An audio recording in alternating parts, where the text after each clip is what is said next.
So guys welcome back to micro classes. हमारी CCS university और Saharanpur university की BEd first year की classes चल रही हैं। आज का हमारा सब्जेक्ट है फिजिकल साइंस, जिसे हम पेडागोजी ऑफ फिजिकल साइंस बोलते हैं, भौतिक विज्ञान शिक्षण। आज का हमारा टॉपिक है सूक्ष्म शिक्षण के कौशल। माइक्रो टीचिंग की कुछ स्किल्स होती हैं जो हमें माइक्रो टीचिंग में पढ़नी होती है, जिन पर हमें लेसन प्लान बनाना होता है। तो हमें स्किल्स कौन कौन सी होती हैं, उनके कंपोनेंट घटक क्या क्या होते हैं, लेसन प्लान बनाते टाइम भी हम इन घटकों का यूज करते हैं। तो ये क्या आता है, शॉर्ट क्वेश्चन में आता है ये क्वेश्चन। जनरली कोई भी आपसे एक या दो स्किल पूछ लेंगे आपके एग्जाम में और कहेंगे इन पर टिप्पणी लिखिए। वहां पर आपको क्या करना होगा, उन स्किल के बारे में बताना होगा, उनके घटकों के बारे में बताना होगा कि ये स्किल क्या अर्थ होता है इन स्किल का, इन स्किल से हम कैसे कैसे माइक्रो टीचिंग में अपनी टीचिंग में इंप्रूव करते हैं। तो वह सब हम इस वीडियो में डिस्कस करेंगे कि सूक्ष्म शिक्षण के कुछ इंपॉर्टेंट कौशल कौन कौन से होते हैं, एक एक करके हम इस वीडियो में डिस्कस करते हैं। इन स्किल्स के बारे में हम आज इस वीडियो में कवर करने वाले हैं। प्रस्तावना कौशल क्या होता है, खोजक प्रश्न कौशल, व्याख्यान कौशल, पुनर्बलन कौशल और उद्दीपन परिवर्तन कौशल, दृष्टांत कौशल।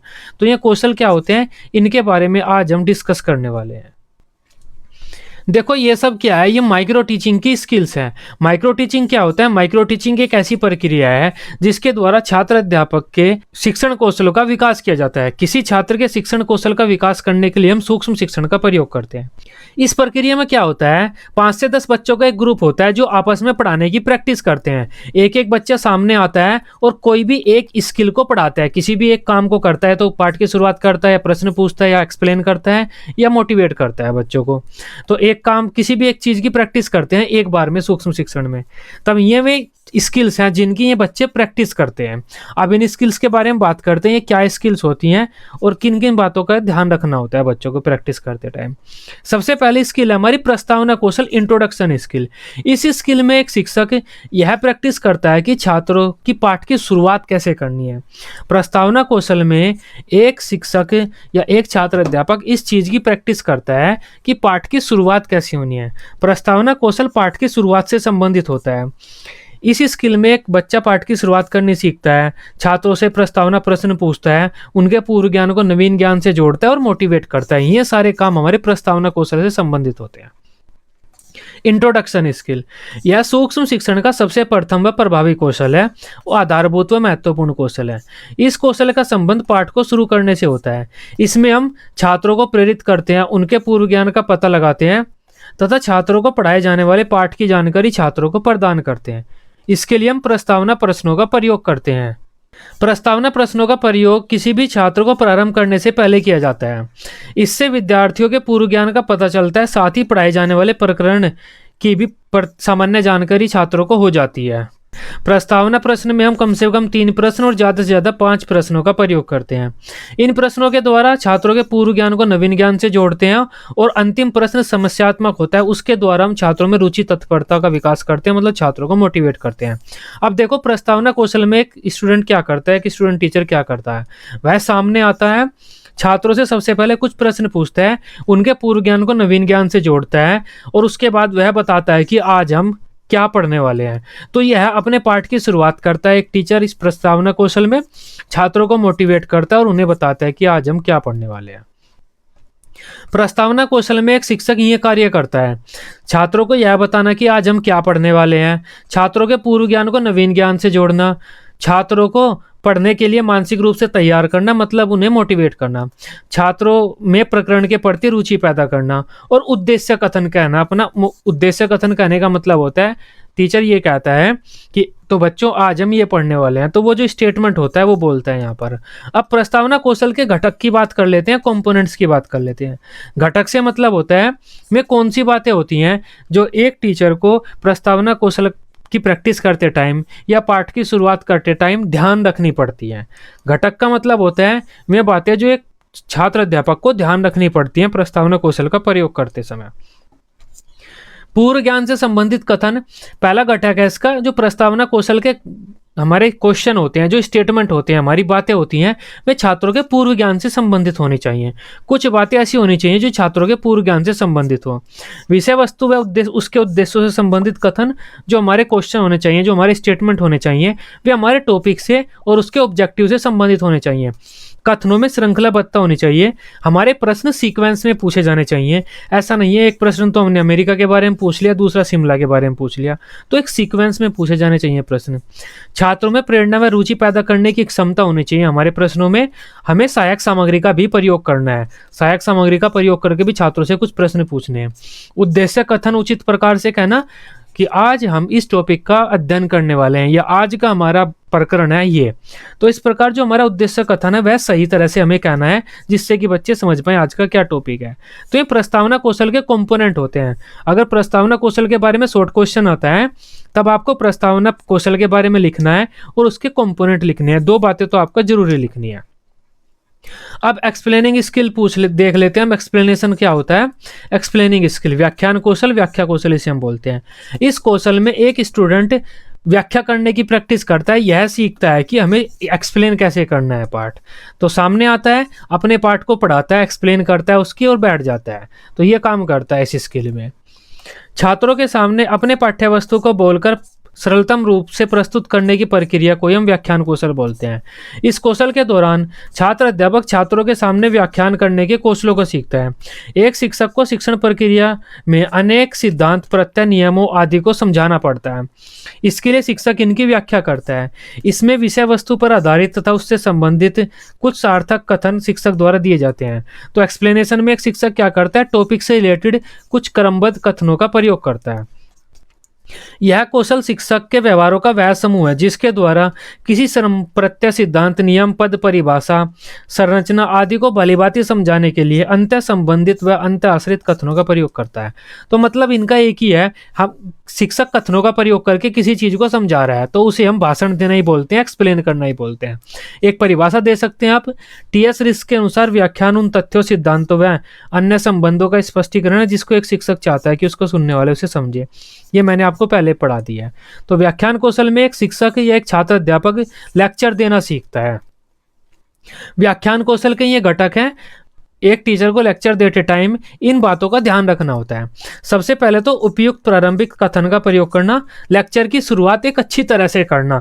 ऐसा नहीं है कि बीच से शुरुआत कर दे टीचर कहीं से कि जैसे ही राजा गिरा तो उसकी रानी उसके सामने थी। अगर एक टीचर यहाँ से शुरू करता है तो लेक्चर अच्छा नहीं है।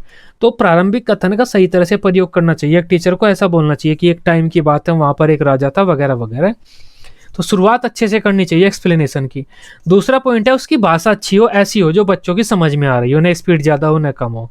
सहायक सामग्री का भी उस टीचर को प्रयोग करना है। एक्सप्लेन करते टाइम टीचिंग एड भी दिखानी है। एक्सप्लेन करते टाइम उसे कुछ प्रश्न भी पूछने हैं। उसके विचारों में क्रमबद्धता होनी चाहिए। जो एक्सप्लेन करने के लिए वह सेंटेंस यूज कर रहा है एक्सप्लेन करते टाइम तो वे सीक्वेंस में होने चाहिए। शिक्षण बिंदुओं का उचित अवधि में दोहराव होना चाहिए। तो जो बातें वह बता रहा है तो उनका रिपीटिशन भी होना चाहिए। ऐसा नहीं है कि एक बात को बताकर वह आगे निकल जाए, तो अगर रिपीट नहीं करेगा बच्चे भूल जाएंगे। जोड़ने वाली कड़ियों का प्रयोग करना चाहिए। एक टीचर को एक्सप्लेन करते टाइम ऐसी बातों का प्रयोग करना चाहिए जिससे सेंटेंस जुड़ते हैं। उदाहरण के लिए आप ये समझ सकते हैं, जोड़ने वाली कड़ी कौन कौन सी होती हैं? जोड़ने वाली कड़ी ये होती हैं, जैसे उदाहरण के लिए इसके पश्चात मैं आपको बताना चाहता हूँ, इस वजह से, तो इस कारणवश, जो ये शब्द है ना छोटे छोटे से, जैसे, उदाहरण के लिए, इसलिए, तो इन शब्दों का प्रयोग करके हम वाक्यों को जोड़ते हैं। तो जोड़ने वाली कड़ियों का भी एक टीचर को प्रयोग करना है। तकनीकी शब्दों का अर्थ बताना है। अगर कोई कठिन सा शब्द आ गया ना जिसका अर्थ बच्चों को नहीं पता तो तकनीकी शब्दों का अर्थ एक टीचर को बताना चाहिए। तो ये घटक होते हैं व्याख्यान कौशल के, इनका ध्यान रखना होता है एक टीचर को। इन घटकों को हम यहाँ पर भी लिख सकते हैं। एक बार आपके पेपर में एक क्वेश्चन आ गया था कि व्याख्या करते समय एक टीचर को किन किन बातों का ध्यान रखना चाहिए, तो यही घटक है। घटकों का एक टीचर को ध्यान रखना होता है।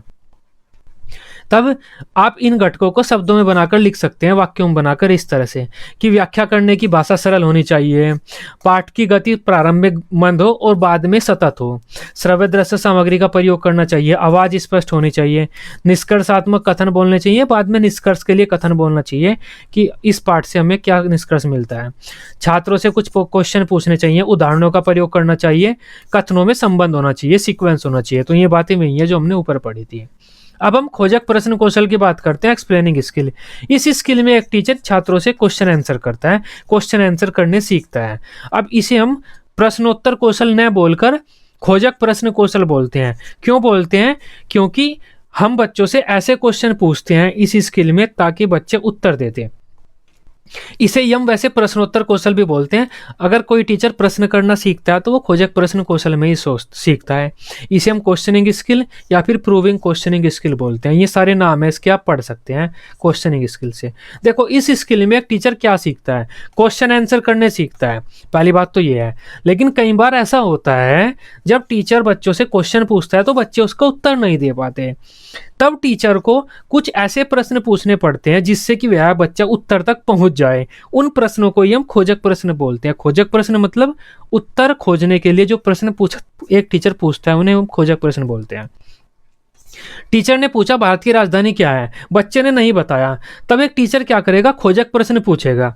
खोजक प्रश्न से मतलब है अब ऐसे ऐसे प्रश्न पूछेगा जिससे कि यह बच्चा उत्तर दे दे कि हमारा राष्ट्रपति कहाँ बैठता है, दंगे ज़्यादातर कहाँ होते हैं, ज़्यादातर आंदोलन कहाँ होते हैं, ज़्यादातर धरने कहाँ पर धरे जाते हैं, ज़्यादातर धरने कहाँ होते हैं, न्यूज़ में ज़्यादातर किसके बारे में आप सुनते हैं, किस प्रदेश के बारे में या किस राज्य के बारे में, कुछ ऐसा करके तो बच्चे बता देंगे जी दिल्ली के बारे में काफ़ी कुछ सुना है, तो हाँ हमारी राजधानी वही होती है।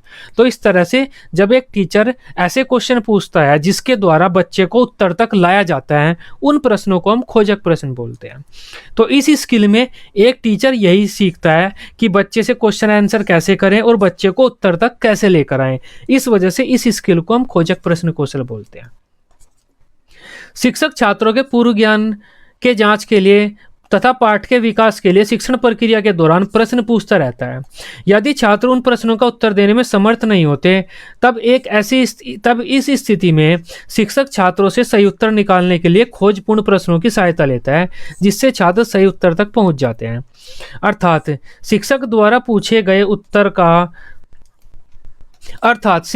पूछे गए प्रश्न का उत्तर देने में अगर छात्र असमर्थता प्रकट करते हैं तो शिक्षक विषय वस्तु से संबंधित कुछ आलोचनात्मक प्रश्न पूछता है। यह प्रश्न ही खोजपूर्ण प्रश्न कहलाते हैं। खोजपूर्ण प्रश्न छात्रों को पूर्व ज्ञान से नवीन ज्ञान की ओर ले जाने में सहायक होते हैं। शिक्षक अपने छात्रों से विषय वस्तु के गहन अध्ययन एवं गहराई तक पहुंचने के लिए इन प्रश्नों की सहयोग लेता है। यह एक ऐसा कौशल है जो विद्यार्थियों में नवीन ज्ञान व नवीन खोज के लिए छात्रों को प्रेरित करता है। तो अब खोजपूर्ण प्रश्न कौशल में एक टीचर क्या करता है, प्रश्न उत्तर करने सीखता है। और खोजपूर्ण प्रश्न किसे बोलते हैं हम, अगर बच्चे किसी प्रश्न का उत्तर नहीं दे पाते तो टीचर ऐसे क्वेश्चन पूछता है उनसे जिससे कि वे उत्तर तक पहुंच जाए। उन प्रश्नों को हम खोजपूर्ण प्रश्न कौशल बोलते हैं।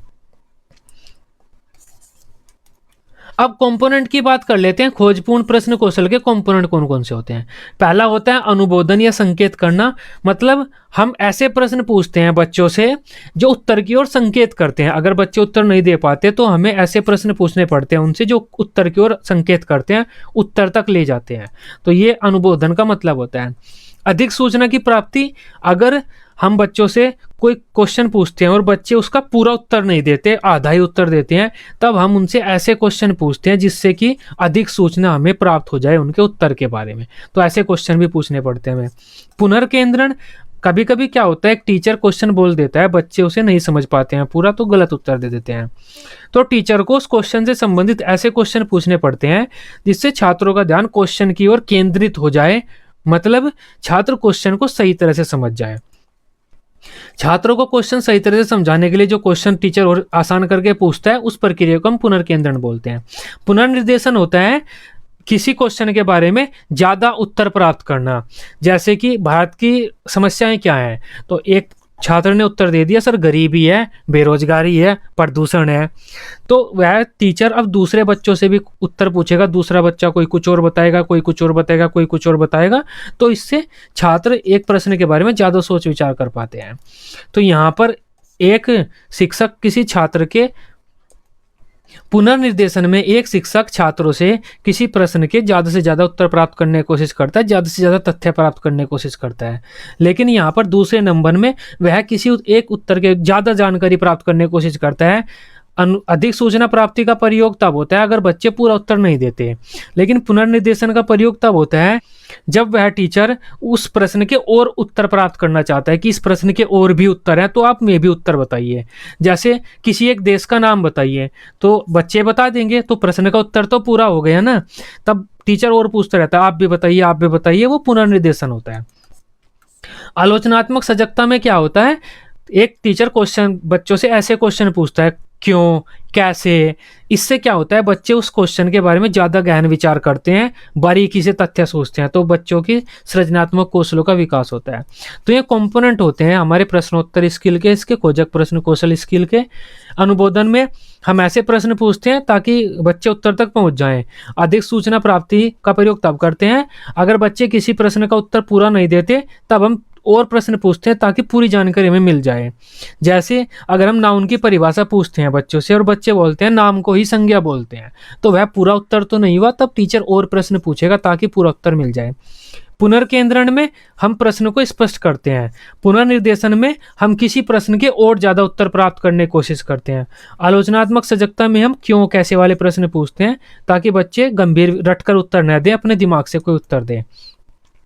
खोजपूर्ण प्रश्न का प्रयोग करते टाइम हम इन बातों का ध्यान रखते हैं, ये भी वेरी शॉर्ट क्वेश्चन में या शॉर्ट क्वेश्चन में पूछ ली जाती है। पहला तो होता है छात्रों का ध्यान केंद्रित करना चाहिए, हमें छात्रों का ध्यान प्रश्न की ओर केंद्रित करना चाहिए, सभी छात्रों का। ऐसा नहीं है किसी एक बच्चे से हम क्वेश्चन पूछ रहे हैं। आगे की सूचना खोजने वाले प्रश्न पूछने चाहिए, मतलब वही अधिक जानकारी वाले प्रश्न और पुनर्निर्देशन और जानकारी लेने वाले क्वेश्चन हमें बच्चों से पूछने चाहिए। प्रश्नों की भाषा सरल होनी चाहिए। प्रश्नों का वितरण समान होना चाहिए। मतलब एक टीचर को जो प्रश्न पूछने चाहिए तो वे हर जगह से पूछने चाहिए। अगर ये क्लास है तो ऐसा नहीं है पहली लाइन में से ही पूछ रहा है, पीछे वाले ऐसे ही बैठे हैं। वितरण समान होना चाहिए, पूरी कक्षा में से उत्तर पूछने चाहिए उसे। गलत उत्तर देने पर प्रश्नों के माध्यम से धीरे धीरे सही उत्तर पर छात्रों को लाना चाहिए। तो इन बातों को एक टीचर को ध्यान रखना चाहिए। अब पुनर्बलन कौशल की बात करते हैं हम। पुनर्बलन कौशल में एक बच्चा पुनर्बलन देना सीखता है। पुनर्बलन क्या होता है, अगर कोई बच्चा किसी प्रश्न का उत्तर दे देता है या कोई अच्छा काम करता है तो शिक्षक बोलता है वेरी गुड, शाबाश, बहुत अच्छे, इसी तरह से आप ये काम करते रहिए। तो ये जो शब्द बोलता है, इन शब्दों को हम पुनर्बलन बोलते हैं। पुनर्बलन बोलते हैं इन शब्दों के कि हमारा टीचर पुनर्बलन दे रहा है। तो इस पुनर्बलन कौशल में एक टीचर पुनर्बलन देना सीखता है, बच्चों को मोटिवेट कैसे करना है, पुनर्बलन कैसे देना है, में चीज़ें सीखता है कि शाबाश, वेरी गुड, बहुत अच्छा, बहुत बढ़िया, गुड। तो ये चीज़ें बोलनी सीखता है यहाँ पर। पुनर्बलन किसे कहते हैं? पुनर्बलन एक ऐसा बल होता है जो किसी क्रिया के होने की प्रक्रिया में वृद्धि कर देता है। मतलब कि कोई क्रिया भविष्य में बार बार की जाएगी, इसकी आशा बढ़ा देता है। पुनर्बलन अगर हम छात्रों को कहते हैं शाबाश, तो छात्र उस क्रिया को बार बार करने की कोशिश करते हैं। देखो पुनर्बलन क्या होता है, टीचर ने कोई क्वेश्चन पूछा, बच्चे ने उत्तर दिया, तब टीचर शाबाश कहता है, इसे हम बोलते हैं पुनर्बलन देना। अगर हम बच्चे को शाबाश बोलेंगे तो बच्चा बार बार उत्तर देने की कोशिश करेगा। मतलब पुनर्बलन देने से किसी क्रिया में वृद्धि हो जाती है कि वह क्रिया बार बार होगी। तब पुनर्बलन एक ऐसा बल होता है जिसके द्वारा किसी क्रिया के होने की आशा बढ़ जाती है कि हाँ वह क्रिया भविष्य में ज़्यादा होगी। तो एक टीचर पुनर्बलन का प्रयोग किसी क्रिया में बढ़ोतरी लाने के लिए करता है कि यह क्रिया बार बार होती रहे। पुनर्बलन का अर्थ होता है आंतरिक बल। पुनर्बलन कौशल से तात्पर्य ऐसे उद्दीपनों के प्रयोग करने से होता है जिनके प्रस्तुतिकरण से किसी अनुक्रिया के होने की आशा बढ़ जाती है कि वह अनुक्रिया भविष्य में बार बार होगी। उदाहरण के लिए यदि कोई छात्र शिक्षक के प्रश्नों का सही उत्तर देता है तो उसे पुरस्कार देना या उसकी प्रशंसा करना पुनर्बलन होता है। देखो पुनर्बलन दो प्रकार का होता है, धनात्मक पुनर्बलन व ऋणात्मक पुनर्बलन। धनात्मक पुनर्बलन में तो हम किसी क्रिया में वृद्धि करते हैं, ऋणात्मक पुनर्बलन में हम उस क्रिया में कमी करते हैं, उसकी विपरीत क्रिया में वृद्धि करते हैं। अगर बच्चे उत्तर देते हैं तो हम इन्हें शाबाश बोलते हैं, वो होता है धनात्मक पुनर्बलन, हम उस क्रिया में वृद्धि कर रहे हैं। लेकिन ऋणात्मक पुनर्बलन क्या होता है, अगर बच्चे आपस में झगड़ने लगते हैं, लड़ाई करने लगते हैं, गाली देने लगते हैं, तो हम इन्हें डांट लगाते हैं जिससे कि बच्चे इस क्रिया को न करें, दूसरी क्रिया को करें, मतलब अच्छी अच्छी भाषा बोलें। तब ऋणात्मक पुनर्बलन में हम किसी क्रिया को करने से रोकते हैं बच्चों को, और धनात्मक पुनर्बलन में हम किसी क्रिया को बढ़ाते हैं कि बच्चे इस क्रिया को बार बार करें। तो ये दो प्रकार के पुनर्बलन होते हैं, ये सब यहाँ पर लिखा हुआ है। धनात्मक पुनर्बलन के बारे में आप पढ़ सकते हैं। धनात्मक पुनर्बलन के प्रयोग द्वारा छात्रों से सकारात्मक अनुक्रिया कराई जाती है, मतलब अच्छी कोई कार्य कराया जाता है। अगर कोई छात्र अच्छा कार्य करता है तो उसे एक शिक्षक जो पुनर्बलन प्रदान करता है जिससे कि वह छात्र उस क्रिया को बार बार करे, वह धनात्मक पुनर्बलन होता है। धनात्मक पुनर्बलन में छात्रों को प्रेरित करने के लिए उन्हें पुरस्कार से सम्मानित किया जाता है जिससे कि वह परिस्थिति दोबारा आने पर में अच्छी अनुक्रिया करें। इस उद्दीपन की प्रस्तुति करने पर अनुक्रिया की होने की संभावना बढ़ जाती है। धनात्मक पुनर्बलन दो प्रकार का होता है, शाब्दिक व अशाब्दिक। अब देखो, बच्चों को धनात्मक पुनर्बलन हम दो प्रकार से दे सकते हैं, शब्दों के द्वारा, बिना शब्दों के भी। शब्दों के द्वारा हम ये कह सकते हैं शाबाश, अच्छा, बहुत अच्छा आदि, इस तरह से कुछ भी कह सकते हैं हम। अशाब्दिक भी कह सकते हैं धनात्मक पुनर्बलन, सही उत्तर देने पर हम मुस्कुरा देते हैं, उसकी पीठ थपथपा देते हैं, चेहरे गर्दन के द्वारा गर्दन हिलाकर शाबाशी दे देते हैं, या फिर उसके उत्तर को श्यामपट्ट पर लिख देते हैं। तो ये अशाब्दिक पुनर्बलन होता है। धनात्मक पुनर्बलन क्या होता है? ऐसा कार्य करना कोई भी जिससे छात्रों को अच्छा लगे और छात्र उस क्रिया को बार बार करना चाहे। ऋणात्मक पुनर्बलन इसके विपरीत होता है। अगर बच्चे कोई गलत क्रिया करते हैं, झगड़ते हैं या कोई ऐसा कार्य करते हैं जो उनके लिए हानिकारक सिद्ध हो सकता है, तो एक शिक्षक छात्रों को उन कार्यों को करने से रोकने के लिए ऋणात्मक पुनर्बलन का प्रयोग करता है। वह उन्हें दंड देता है, गुस्सा करता है, ऐसे कार्य करता है, तो ये ऋणात्मक पुनर्बलन है। ऋणात्मक पुनर्बलन भी दो प्रकार के होते हैं। शाब्दिक ऋणात्मक पुनर्बलन में तो हम डांट सकते हैं, मूर्ख कह सकते हैं, उन्हें डांट सकते हैं, बोलकर उन्हें डांट लगा सकते हैं। लेकिन अशाब्दिक ऋणात्मक पुनर्बलन में हम उन्हें आंखें दिखा सकते हैं, गुस्से से देख सकते हैं, किताब अपनी मेज पर पटक कर मार सकते हैं, या बिल्कुल चुप हो सकते हैं। हम क्लास में पढ़ा रहे हैं और बच्चे बोल रहे हैं, कतर कतर कतर कतर कर रहे हैं, टीचर पढ़ाना बंद कर देता है, बिल्कुल चुप हो जाता है। वो एक ऋणात्मक पुनर्बलन होता है। बच्चों को पता चल जाता है हमें बोलना नहीं है, तो बच्चे तुरंत चुप हो जाते हैं। तो ये हमारा पुनर्बलन कौशल है। अब पुनर्बलन कौशल के घटक देख लेते हैं, कौन कौन से घटक होते हैं। शाब्दिक पुनर्बलन का प्रयोग करना, सकारात्मक शाब्दिक पुनर्बलन का प्रयोग करना, ये तो जानते ही हैं आप। धनात्मक शाब्दिक पुनर्बलन क्या होता है, आपको इसका प्रयोग करना होता है, बच्चों से वेरी गुड, शाबाश, ये ऐसे शब्द बोलने होते हैं। नकारात्मक शाब्दिक पुनर्बलन का प्रयोग करना, नहीं, आपने गलत उत्तर दिया, ऐसे उत्तर नहीं देना चाहिए, आपको ऐसे नहीं बोलना चाहिए, तो ऐसी बातें भी हमें बोलनी है। अशाब्दिक पुनर्बलन का भी प्रयोग करना है, गर्दन वगैरह हिला के बच्चों को पुनर्बलन देना है। पुनर्बलन में विविधता होनी चाहिए, ऐसा नहीं है कि हर बार हम वेरी गुड बोल रहे हैं, अलग अलग तरह का पुनर्बलन दो। छात्रों के कथनों का समर्थन, हमें छात्रों के स्टेटमेंट का भी समर्थन करना है कि हाँ, इसने उत्तर सही दिया, देखो ये तुम्हारी बात सही है। तो जो छात्रों ने बात कही है, हमें उसको हाँ में हाँ भी मिलानी है। छात्रों के उत्तर को श्यामपट्ट पर भी लिखना है हमें, और सभी बच्चों के लिए पुनर्बलन का भी प्रयोग करना है। अगर ये क्लास है, 10 बच्चों से हमने प्रश्न पूछा और 10 ने थोड़ा थोड़ा प्रयास करके बताया, तो सभी के लिए हम कह सकते हैं शाबाश। तो सभी के लिए भी हमें पुनर्बलन का प्रयोग करना है, ऐसा नहीं है हर बच्चे के लिए अलग करेंगे। पुनर्बलन के द्वारा छात्रों के उत्साहवर्धन भी करना है कि आपने अच्छा किया, आगे इसी तरह से बढ़ते रहिए। तो ये हमारा पुनर्बलन कौशल था। अब उद्दीपन परिवर्तन कौशल की बात करते हैं, स्टिमुलस वेरिएशन स्किल। तो उद्दीपन परिवर्तन कौशल क्या होता है? देखो, उद्दीपन परिवर्तन कौशल एक टीचर की बॉडी लैंग्वेज से संबंधित होता है। कैसे खड़ा होता है, कैसे चेहरे का भाव बनाता है, कैसे बच्चों के साथ बातचीत करता है, किस टाइम पर क्या करता है, वह सब उद्दीपन परिवर्तन कौशल में आता है। तो उद्दीपन परिवर्तन कौशल में हम ये सीखते हैं कि बच्चों को बोर नहीं होने देना है। अगर एक टीचर पढ़ा रहा है, बच्चे बोर हो जाते हैं पढ़ते पढ़ते, तब टीचर को कुछ ना कुछ चेंज करना पड़ता है। या तो आवाज़ बदलनी पड़ेगी, कम से ज़्यादा करनी पड़ेगी, चेहरे के भाव बदलने पड़ेंगे, शिक्षण विधि बदलनी पड़ेगी, छात्रों के साथ बातचीत करने का तरीका बदलना पड़ेगा। तो अपनी बॉडी लैंग्वेज टीचर को बदलनी पड़ती है, जिससे छात्रों का ध्यान टॉपिक में बना रहता है, छात्र बोर नहीं होते हैं। ये सब करने की प्रक्रिया को हम उद्दीपन परिवर्तन कौशल बोलते हैं। उद्दीपन परिवर्तन कौशल हमारा टीचिंग टैक्टिक की तरह ही होता है बिल्कुल। तब एक टीचर कुछ भी करे, छात्रों का ध्यान पाठ में बनाए रखे, वह कार्य उद्दीपन परिवर्तन कौशल के अंतर्गत आता है। उद्दीपन परिवर्तन कौशल से अभिप्राय उस तकनीकी से है जिसके द्वारा एक अध्यापक अपने विद्यार्थियों का ध्यान कक्षा की गतिविधियों की ओर आकर्षित व केंद्रित करता है तथा उसे बनाए रखता है। अध्यापक ध्यान केंद्रित करने हेतु उपयोग में लाए जाने वाले विभिन्न उपागमों के प्रयोग से शिक्षण प्रक्रिया को रुचिपूर्ण बनाता है, जिससे छात्र शिक्षण प्रक्रिया के दौरान ऊबते नहीं है।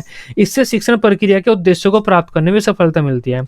अतः छात्रों का ध्यान केंद्रित करने के लिए व पाठ में रुचि बनाए रखने के लिए एक शिक्षक अपने व्यवहार में जो जानबूझकर परिवर्तन लाता है, उसे उद्दीपन परिवर्तन कौशल कहते हैं। शिक्षक शिक्षण को रोचक बनाए रखने के लिए विभिन्न प्रकार के उद्दीपनों का प्रयोग करता है, जैसे सहायक सामग्री का प्रयोग करना, श्यामपट्ट पर लिखना, छात्रों के पास जाकर प्रश्न पूछना, हाथ के इशारे करना, चेहरे का भाव बदलना, रुक जाना आदि। तो एक टीचर की जो बॉडी लैंग्वेज होती है, बॉडी लैंग्वेज कैसे वह अपनी क्लास में रखेगा। अगर एक जगह खड़ा होकर ही पढ़ा रहा है तो बच्चे बोर हो जाएंगे, एक तरह से ही बातचीत कर रहा है तो बच्चे बोर हो जाएंगे, बस बोर्ड पे लिख रहा है तो बच्चे बोर हो जाएंगे। तो मतलब उद्दीपन परिवर्तन कौशल में क्या होता है, टीचर को अपनी बॉडी लैंग्वेज, बच्चों के साथ इंटरेक्शन करने की प्रक्रिया को बदलते रहना चाहिए थोड़े थोड़े टाइम बाद बदलना पड़ता है, जिससे बच्चे क्लासरूम में ही अपना ध्यान लगाकर रखें, बोर न हो। और यह करने की प्रक्रिया उद्दीपन परिवर्तन कौशल होती है। उद्दीपन परिवर्तन कौशल में एक टीचर अपनी शिक्षण विधियों, हाव भाव, चलने फिरने में, चेहरे के भाव में, बातचीत करने में परिवर्तन लाता है, जिससे बच्चे कक्षा में अपना ध्यान बनाए रखें। ये हमारा उद्दीपन परिवर्तन कौशल होता है। ये सब उद्दीपन परिवर्तन कौशल में आता है। अब उद्दीपन परिवर्तन के कौशल के ये घटक होते हैं। पहला तो होता है एक टीचर को स्वर में परिवर्तन करना होता है। ऐसा नहीं है कि एक ही स्पीड पे बोल रहा है, कभी तेज कभी कम बोलना होता है। चेहरे के हाव भाव भी बदलने होते हैं। शरीर का भी संचालन करना होता है। ऐसा नहीं है एक जगह खड़ा होकर ही पढ़ा रहा है, अलग अलग जगह भी आना जाना होता है। और ऐसा भी नहीं है कि चल ही फिर रहा है, रुकना भी होता है। अंतः क्रिया में परिवर्तन करना होता है। अगर वह बच्चों से क्वेश्चन पूछ रहा है तो फिर व्याख्या करेगा, फिर बोर्ड पर लिखेगा, फिर टीचिंग एड दिखाएगा। तो इंटरेक्शन में भी चेंज करना होता है। भाव केंद्रण, कभी कभी टीचर को सभी बच्चों का ध्यान एक पॉइंट पर भी केंद्रित करना होता है। ये पिक्चर टंगी हुई है, वह सब बच्चों कहता है इस पिक्चर के इस पॉइंट को देखो, यहाँ पर क्या हो रहा है। भाव केंद्रण का मतलब होता है सभी बच्चों का ध्यान एक जगह केंद्रित करना। मौन विराम, कभी कभी उस टीचर को चुप भी होना होता है, बिल्कुल चुप हो जाता है, इससे भी बच्चे ध्यान देते हैं पाठ में। तो ये सब काम एक टीचर उद्दीपन परिवर्तन में करता है, मतलब अपने बॉडी लैंग्वेज में वह चेंज करता है, अपने इंटरेक्शन करने में चेंज करता है, जिससे बच्चों का ध्यान पाठ में बना रहे। अब हम दृष्टांत कौशल की बात करते हैं। ये लास्ट स्किल होगी आज की। दृष्टांत कौशल, दृष्टांत कौशल इलस्ट्रेशन स्किल। अब दृष्टांत कौशल में एक टीचर उदाहरण देने सीखता है, एक बच्चा उदाहरण देने सीखता है। दृष्टांत कौशल का मतलब होता है उदाहरण देना। दृष्टांत का मतलब ही होता है उदाहरण। मतलब एक टीचर जब एक्सप्लेन करता है तो एक्सप्लेन करते टाइम उसे उदाहरण भी देने पड़ते हैं। तब उसके लिए हमारी जो स्किल है वो दृष्टांत कौशल है। दृष्टांत कौशल में एक जो छात्र अध्यापक है वह ये सीखता है कि उदाहरण कैसे देने, किस स्थान पर किस प्रकार किस तरह से उदाहरण देने हैं। तो उदाहरण देना जो बच्चा सीखेगा वो दृष्टांत कौशल में सीखेगा। किसी कठिन तथ्य को सरलतम उदाहरणों का प्रयोग करके समझाना ही दृष्टांत कौशल कहलाता है। जब शिक्षण प्रक्रिया में किसी नियम, प्रत्यय या सिद्धांत को छात्र व्याख्यान के द्वारा नहीं समझ पाते तो एक शिक्षक को कई उदाहरणों का सहारा लेकर उन तथ्यों को स्पष्ट करना होता है। दृष्टांतों तथा उदाहरणों के माध्यम से शिक्षक नवीन व जटिल ज्ञान को सरलता से छात्रों तक पहुंचा सकता है। इसके प्रयोग हेतु शिक्षक को विभिन्न संप्रत्यय, सिद्धांत, नियम आदि को समझाने से पहले ही समुचित उदाहरण व दृष्टांतों का चयन कर लेना चाहिए। फिर उन उदाहरणों एवं दृष्टांतों को प्रभावशाली तरीके से छात्रों के सामने प्रस्तुत करना चाहिए। तो दृष्टांत का मतलब ही होता है उदाहरण। ये उदाहरण का एक सिनोनिम है दृष्टांत। दृष्टांत कौशल का मतलब होता है उदाहरण कौशल। इसमें बच्चे ये सीखते हैं कि उदाहरण कैसे देना है छात्रों को, और ये दृष्टांत कौशल के घटक होते हैं हमारे। निगमन उपागमों का प्रयोग, मतलब ऐसे उदाहरणों का भी प्रयोग करना होता है एक टीचर को कि पहले वह नियम बताएगा, बाद में उदाहरण देगा। आगमन उपागमों का प्रयोग मतलब पहले एक टीचर उदाहरण देगा, बाद में नियम बताएगा। तो ये दोनों एक दूसरे के उल्टे हैं। टीचर को ये करना होता है पहले नियम बताकर उदाहरण देना होता है। इस लाइन का मतलब ये है। टीचर पहले उदाहरण देकर बाद में नियम बताता है, इस लाइन का मतलब ये है। उदाहरणों में रोचकता, इंटरेस्टिंग उदाहरण देने होते हैं एक टीचर को। सिंपल से उदाहरण देने होते हैं जो सभी के समझ में आ जाएं। उदाहरण सार्थक होने चाहिए, उदाहरण ऐसे होने चाहिए जिससे बच्चे कुछ सीख लें। छात्रों से भी उसी प्रकार के अन्य उदाहरण पूछने चाहिए। जैसे हम बात कर रहे हैं दूध देने वाले जानवरों के नाम बताइए, तो हम उदाहरण दे सकते हैं गाय होती है, भैंस होती है। तो अब हम बच्चों से कह सकते हैं अब आप कुछ उदाहरण दीजिए। बच्चे कहेंगे भेड़ भी देती है सर, बकरी भी देती है, शेरनी भी देती है दूध। तो तब इस तरह से हम बच्चों से भी उदाहरण पूछ सकते हैं। अब हम दृष्टांत कौशल के महत्व की बात करते हैं। दृष्टांत कौशल के या उदाहरण देने के क्या क्या महत्व होता है, शॉर्ट क्वेश्चन में पूछ लिया जाता है आपसे पेपर में। इससे छात्रों की शिक्षण प्रक्रिया में रुचि बनी रहती है, शिक्षण प्रक्रिया प्रभावी हो जाती है, जो ज्ञान प्राप्त करते हैं छात्रों स्थायी होता है, शिक्षण प्रक्रिया सजीव मतलब जीवित रहती है, छात्र बोर नहीं होते हैं। इसके द्वारा शिक्षक छात्रों का ध्यान खींचने में सफल रहता है। मतलब जो हमारा टॉपिक है वह आसान हो जाता है। छठे पॉइंट का मतलब है हमारा टॉपिक आसान हो जाता है। कल्पना करने की शक्ति बढ़ जाती है छात्रों की। शिक्षक हमारी जो शिक्षण प्रक्रिया वह सफल हो जाती है, शिक्षा के उद्देश्य की प्राप्ति हो जाती है, छात्र शिक्षक अंतःक्रिया सुधर जाती है। तो ये इसके लाभ हैं। तब ये आज के हमारे शिक्षण कौशल थे। इतने इंपॉर्टेंट कौशल हैं और सभी मैं आपको आसान तरीके से एक्सप्लेन कर चुका हूँ। वीडियो आपको अच्छी लगी हो आप इसे अपने बीएड ग्रुप में दोस्तों के साथ शेयर कर सकते हैं। बीएड की सभी सब्जेक्ट की डेली रेगुलर क्लासेस लेने के लिए आप इस चैनल को सब्सक्राइब कर सकते हैं। Till then bye bye, take care.